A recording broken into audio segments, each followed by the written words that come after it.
Olá pessoal, tudo bem com vocês? Sejam bem-vindos a mais um Chá com Shakespeare. E hoje a gente vai falar um pouquinho mais de Hamlet. É claro que não vai dar para esgotar, pois é uma obra muito grande e bastante filosófica, mas eu queria trazer algumas reflexões pontuais. E no vídeo de hoje, trabalhar o monólogo, o ser ou não ser, que muitos entendem como um monólogo, outros dizem que é um solilóquio. E a grosso modo a diferença é que um monólogo é aquela fala quando você direciona ao outro, você sabe que tem alguém te ouvindo.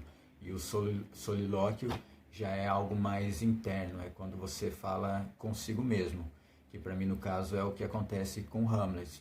Naquela cena em específico, ele não está, ao meu ver, falando para alguém, ele não sabe que tem alguém o vendo falar, então para mim é um solilóquio ali.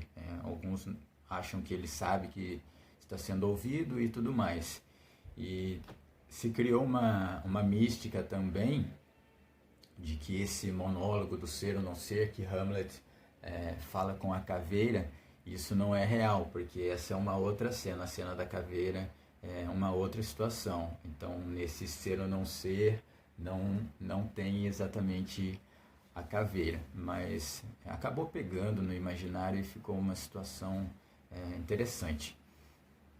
Bem, eu vou tentar lembrar aqui pelo menos um trecho do solilóquio, para quem nunca tem ouvido e para o vídeo não ficar tão disperso. Mas para quem já ouviu, e aí vai depender da tradução também, e pode ser que eu dê uma pequena alterada, porque é um pouco de memória.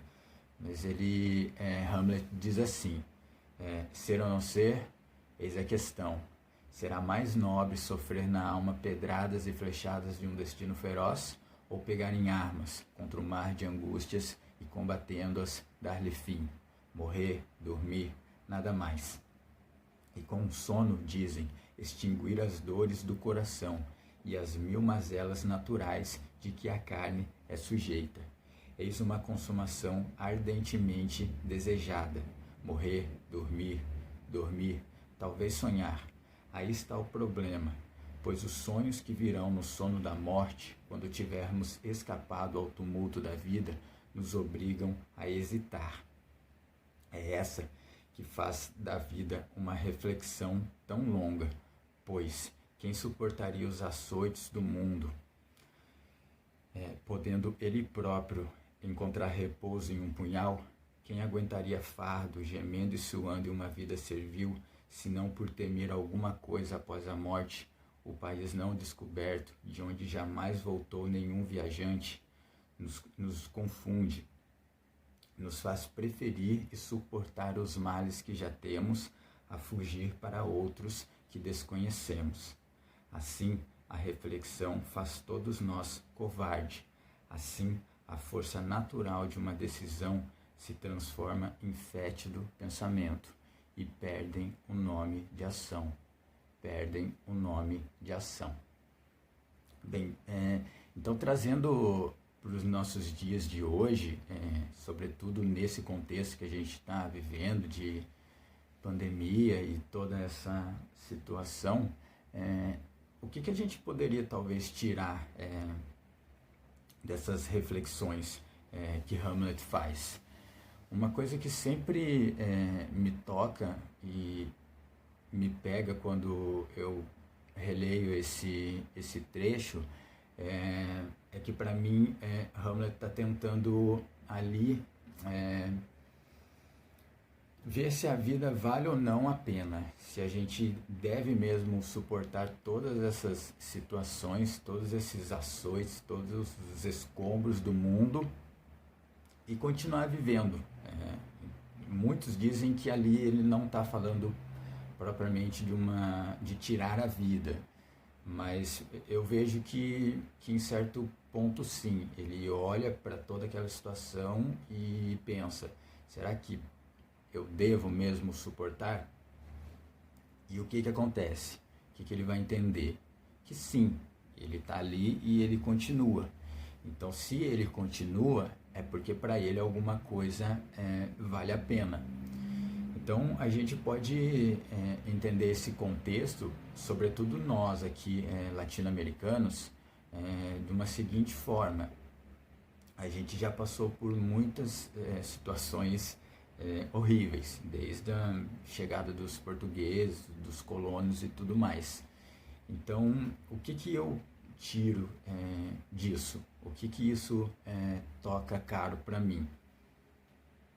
Que se a gente for analisar toda a nossa situação enquanto um povo que foi subalternizado, escravizado e tudo mais, a gente pode chegar à seguinte situação, ao seguinte pensamento: será que vale a pena aguentar tudo isso? E por que a gente pensa isso? Porque a gente tem medo do desconhecido, a coisa metafísica, o que vai ser depois daqui. Por isso que talvez muitos acabam suportando. Mas se não quisermos pensar por esse lado em específico, Hamlet parece nos dizer, já que estamos aqui, vamos fazer do que fizeram de nós a melhor coisa possível, que é o que o Sartre vai dizer lá atrás. Já não importa mais o que fizeram de nós, e sim o que faremos com o que fizeram de nós.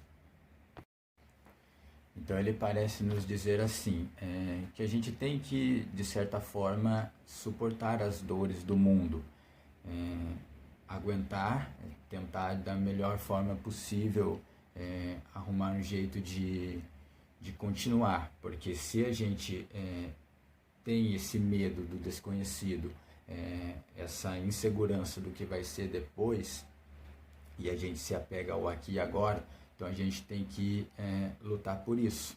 É isso que vai fazer a gente continuar.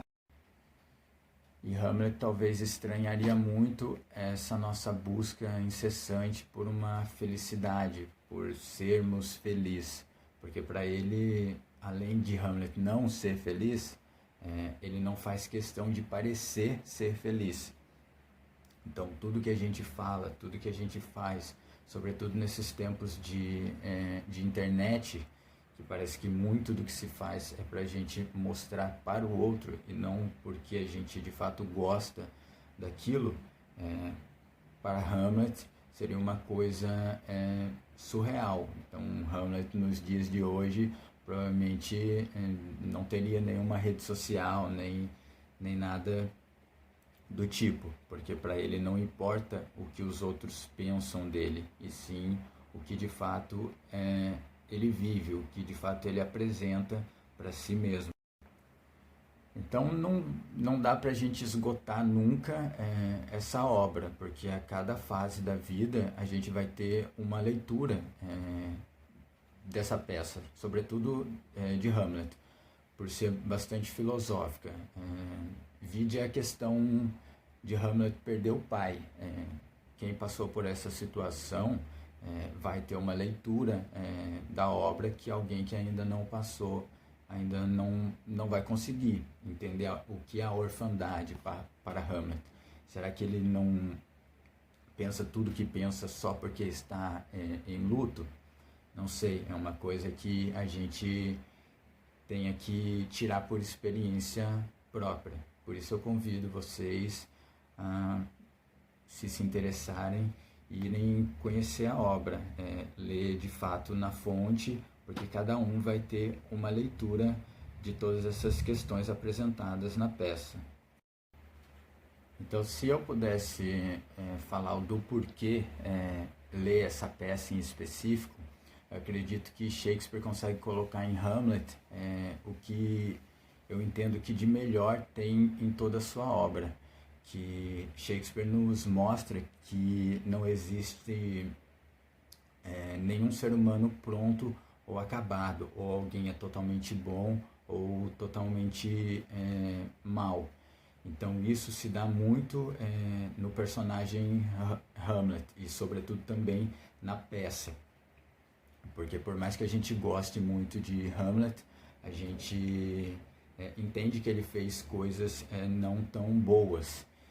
Então Shakespeare está nos dizendo, olha, nós somos isso, uma construção, nem isso e nem aquilo.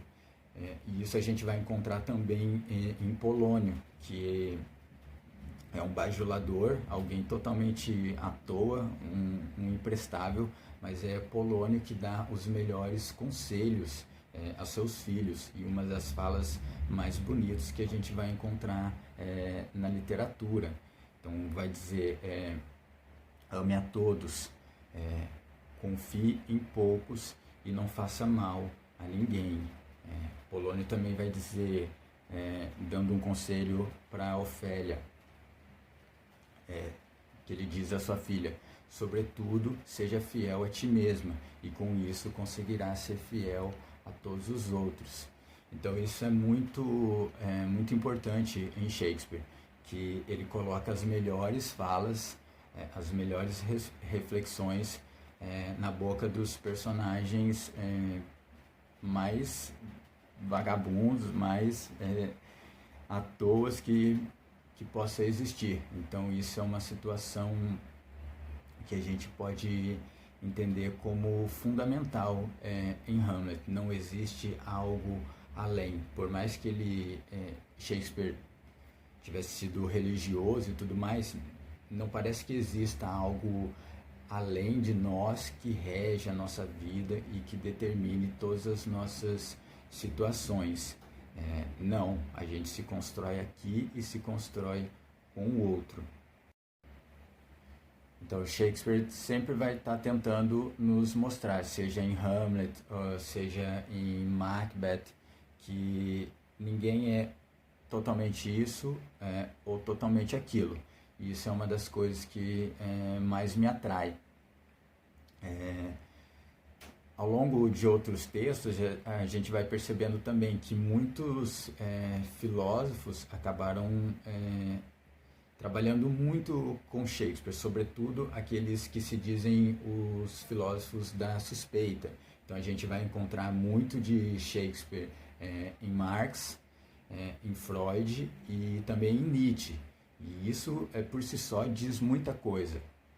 E quando a gente for trabalhar Machado de Assis também, a gente vai perceber a influência de Shakespeare em todos esses autores, todas essas situações. Então, realmente não é à toa que Shakespeare chegou até hoje, até os nossos dias, tão vivo quanto está agora.